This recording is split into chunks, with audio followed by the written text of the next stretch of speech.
Hello everyone, welcome back. आप भी सोच रहे होंगे कि मैं स्टडी के चैनल पर कुकिंग क्या देख रहा हूँ। तो एक्चुअली मैं खीर बना रही हूँ, वो भी अपने लिए। ठीक है, तो जब भी मुझे ऐसा लगता है कि मैं लो फील कर रही हूँ तो आई ऑलवेज थॉट कि चलो कुछ कुक कर लेते हैं, उससे मुझे पॉजिटिव फीलिंग मिलती है। बट इस ब्लॉग की शुरुआत तो हुई थी सुबह 4 बजे। तो आप पूरे ब्लॉग को एंड तक देखें, देन यू विल सी कि मैंने पूरे दिन में क्या क्या किया।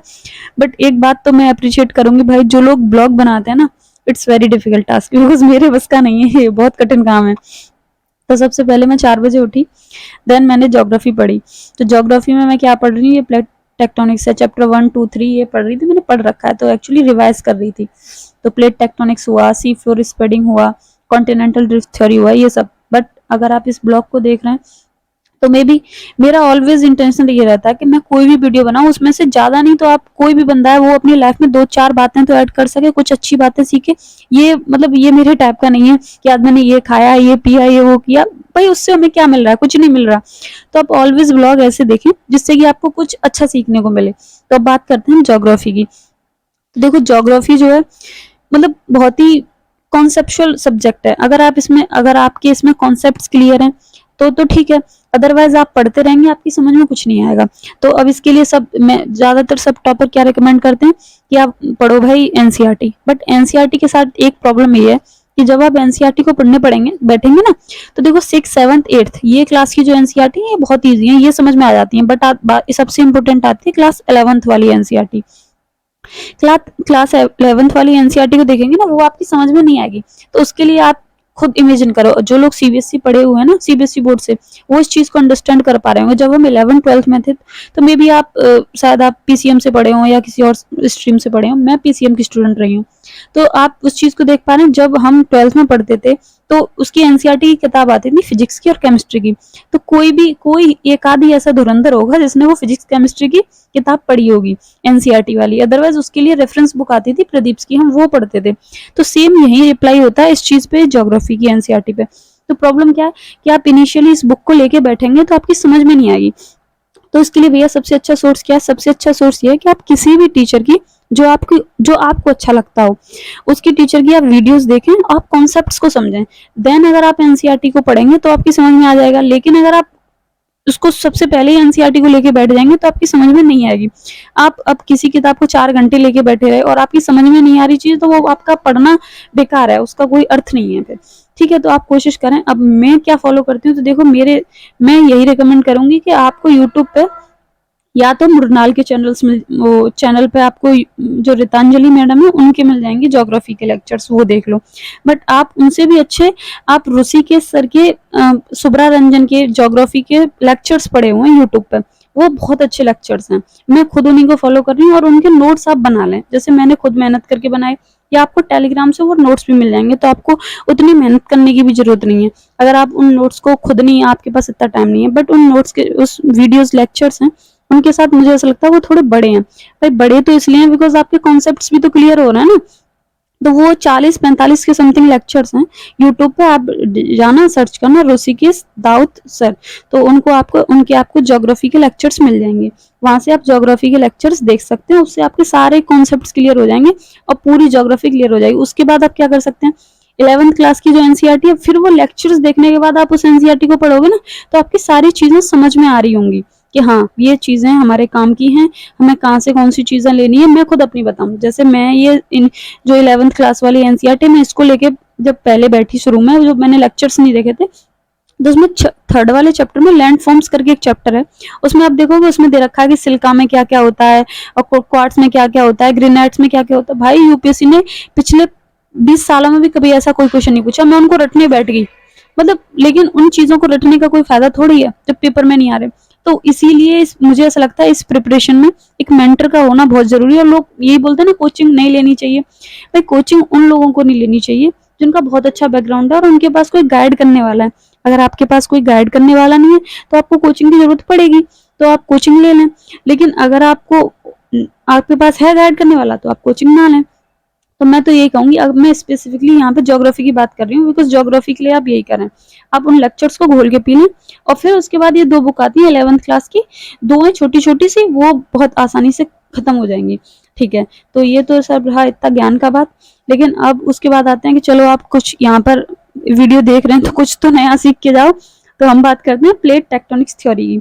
तो क्या है प्लेट टेक्टोनिक्स थ्योरी और क्या है कॉन्टिनेंटल ड्रिफ्ट थ्योरी, जो मैं पढ़ रही थी इस वीडियो में इस टाइम पे, और वो मैंने पढ़ी। ठीक है, तो अगर आप बात करो कॉन्टिनेंटल ड्रिफ्ट थ्योरी की, तो ये हमारे जो पेपर में कई बार आ चुकी है कॉन्टिनेंटल ड्रिफ्ट थ्योरी, जो ये एल्फ्रेड वैगनर ने दी थी 1912 में। बट यूपीएससी ऐसा कभी कुछ नहीं पूछेगा। यूपीएससी ऑलवेज पूछेगा कि भाई उसके क्या एविडेंसेस थे और कहाँ पर वैगनर फेल हो गया कि वो बता नहीं पाया कि भाई हाँ ये जो थ्योरी मैंने दी है ये सही है। तो सबसे पहले तो ये कॉन्टिनेंटल ड्रिफ्ट थ्योरी होती क्या है। तो ये मैं सुबह उठी ना जब 4 बजे से मेरा ऑलवेज यही रहता है। वैसे तो मैं प्लान बनाती हूँ कि मैं सुबह 3 बजे उठूँ और 3 बजे से 6 बजे तक अपना 2.5-3 घंटे पढ़ाई कर लूँ, बिकॉज उससे फिर मुझे अच्छा फील होता है। अगर आप सुबह उठ के जब भी पढ़ाई करोगे 2-3 घंटे, तो फिर आपको लगता है कि हाँ पढ़ाई की मैंने। और अगर आप एक दिन आप ट्राई करके देखना और आप नहीं पढ़ते हो तो फिर आपको लगता है यार आज तो हमने कुछ नहीं पढ़ा। ठीक है, तो मैंने सुबह उठ के यही पढ़े थे टॉपिक्स। तो कॉन्टिनेंटल ड्रिफ्ट थ्योरी की बात करें तो ये अल्फ्रेड वैगनर ने दी थी, और वैगनर के अकॉर्डिंग जो हमारा प्रेजेंट में जो कॉन्टिनेंटल स्ट्रक्चर है हमारा, कि कॉन्टिनेंट्स कैसे बने हुए हैं सारे, और ये जो हमारा सी है ये कॉन्टिनेंटल ड्रिफ्ट थ्योरी की ही देन है। तो अकॉर्डिंग टू वैगनर क्या था कि शुरुआत में एक सुपर कॉन्टिनेंट था, उसको हम पेंजिया बोलते थे, और एक सुपर ओशियन था, मतलब एक जगह पे सारा कॉन्टिनेंट इकट्ठा था पेंजिया, और चारों तरफ उसके पानी था, उसको बोलते थे पेंथालासा। बट ओवर द टाइम जो पेंजिया है हमारा वो टूटा 2 पार्ट्स में, Eurasia and Gondwana land. Same with जैसे वो टूटा तो फिर वैसे ही वैसे करके ओशियन भी डिवाइड होता गया। फिर जो हमारा पेंजिया था पहले यूरेशिया में टूटा, फिर गोंडवाना में टूटा, फिर गोंडवाना और यूरेशिया भी फर्दर ब्रोक हो गया नॉर्थ अमेरिका और यूरेशिया में, और गोंडवाना टूट गया हमारा साउथ अमेरिका और अफ्रीका में, मेडागास्कर और पेनिनसुला। तो हमारा जो इंडिया है वो गोंडवाना लैंड का पार्ट है। ठीक है, तो यही थी कॉन्टिनेंटल ड्रिफ्ट थ्योरी कि इनिशियली एक जगह पे था, फिर विद इन द टाइम वो टूट गया, और फिर गोंडवाना में और यूरेशिया में, फिर गोंडवाना और यूरेशिया भी टूट गया। तो ये बेसिकली ये क्या है, drifting and drifting of a continent. तो अगर सिंपल वर्ड्स में करो तो what is continental drift theory. तो continental drift theory is nothing, it is just drifting and drifting of a continental which has given rise to the present day arrangement of your continent। तो बस इतनी सी बात है। लेकिन अगर आप इसकी बात करो कि भाई फिर ये थ्योरी फेल क्यों होगी, इसके क्रिटिसिज्म क्या है, तो इसके क्रिटिसिज्म यही है कि जो हमारे वैगनर साहब थे वो एक्सप्लेन नहीं कर पाए कि भाई ये जो टूटा कॉन्टिनेंट ये टूटा क्यों। भाई कुछ तो फोर्सेज होंगी, तो उसके अकॉर्डिंग था कि भाई ये टाइडल फोर्स थी, मून की थी, सन की, अर्थ की, इन सबकी टाइडल फोर्सेस की वजह से और अर्थ के ग्रेविटेशनल फोर्स की वजह से पूरा कॉन्टिनेंट जो एक जगह से टूट टूट के बिखर गया। तो भैया वो फोर्सेस तो आज भी हैं, फिर आज क्यों है, आज क्यों नहीं टूट रहे ये कॉन्टिनेंट्स। तो वो वहां पे ये मतलब ही not able to explain the forces of drift. तो ये उसका क्रिटिसिज्म था। उसके बाद था कि मतलब उसकी जो थ्योरी थी उसमें एरर थे, वो फॉर्मेशन ऑफ माउंटेन्स और आइलैंड्स उनको अच्छे से एक्सप्लेन नहीं कर पाया कि ये सब टूटे तो अर्थ का सॉरी माउंटेन्स का और आइलैंड्स का फॉर्मेशन कैसे हुआ। लेकिन ये तो उसके एरर्स थे, लेकिन उसने एविडेंसेस भी दिए कुछ। तो एविडेंस के तौर पे आप देख सकते हो कि अब जब आप अफ्रीका की जो कोस्ट लाइन है ना इन टुवर्ड्स द साउथ अमेरिका, और साउथ अमेरिका की जो कोस्ट लाइन है उसको अगर आप पास ले जाके चिपकाओगे तो यू विल सी कि हाँ ये पहले किसी एक जगह पे रहा होगा, फिर ये टूट के अलग हुआ है। और सेम रॉक्स मतलब डिफरेंट जगह पे सेम रॉक्स मिलेंगे, वो भी है behaviour of animals and distributions of fossil. मतलब आप ब्राजील में देखो, ब्राजील में भी वही फॉसिल मिल रहा है और आपको अफ्रीका में भी वही फॉसिल मिलेगा, इंडिया में भी। तो मतलब इसका क्या मतलब हुआ कि एक टाइप के एनिमल्स किसी टाइम पे ब्राजील में भी रहे होंगे, किसी टाइम पे अमेरिका में भी रहे होंगे, किसी टाइम पे इंडिया में भी रहे होंगे। तो मतलब सेम टाइप ऑफ फॉसिल्स, ये उसके एविडेंसेस थे। और उसके क्या बोलते हैं, मैंने जो अभी बताया था उसके फेलियर्स भी थे। तो कॉन्टिनेंटल ड्रिफ्ट थ्योरी सिर्फ इतनी सी थी। तो आपने कुछ नया सीखा। कॉन्टिनेंटल ड्रिफ्ट थ्योरी थी कि अल्फ्रेड वैगनर ने दी थी, 1912 में दी थी। क्या है, nothing, just rifting and drifting of a continent, जो जिससे कि हमें आज का प्रेजेंट डे का जो कॉन्टिनेंटल अरेंजमेंट है वो मिलता है।